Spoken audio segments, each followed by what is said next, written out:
ఈరోజు రాజమహేంద్రి విద్యా సంస్థల యొక్క ఆధ్వర్యంలో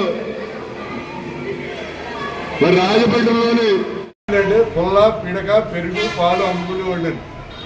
ఎవరైతే ఇంటికాడ పుల్లలో పిడకలో పాలు పెరుగు అది తప్పే కాదనుకోండి అవి అమ్ముకుని డబ్బు సంపాదిస్తారో మరి వాళ్ళే పీపర్ అని పిలిచేవాళ్ళు. సాధారణంగా అందరికీ తెలుసు అవి కొన్ని కులాల వల్లే చేస్తారు. అందరూ అయితే 100 మందికి కొన్ని కుల వృత్తులు ఉంటాయి. ఒక కులానికి మాత్రం ఇదే వృత్తి. వాళ్ళే అలా సంపాదించేవారు. వాళ్ళే పీపర్గా అని పిలిచేవాళ్ళు క్యాస్ట్ పిలవకుండా. మరి ఆ పీపర్లు అందరి చేత ఈవేళ ఆయన పేదవాళ్ళందరినీ రిచ్ చేయాలనుకుంటున్నాడు ఏంటో తెలియదు. నిజంగా పీపర్లు అందరూ కూడా ఆ లాస్ట్లన్నీ కూడా పేదవారికి పంచితే ఇవాళ రాష్ట్రంలో పేదవాళ్ళందరూ కూడా రిచ్ అయిపోతారు. కాబట్టి ముందు ఎవరైతే పీపర్లు ఉన్నారో ఆ పీపర్ల దగ్గర వాళ్ళకు ఉన్న ఆస్తులన్నీ కూడా కలెక్ట్ చేసి పేదవాళ్ళు రిచ్గా చేయాలని చెప్పి చంద్రబాబు గారిని ఆయన కోరుతున్నాం.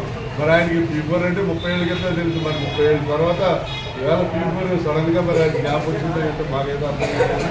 మరి రిచ్ వాళ్ళ దగ్గర వసూలు చేసి పేదవాళ్ళకి పెట్టడం అనేది నక్సలైట్ పాలసీ.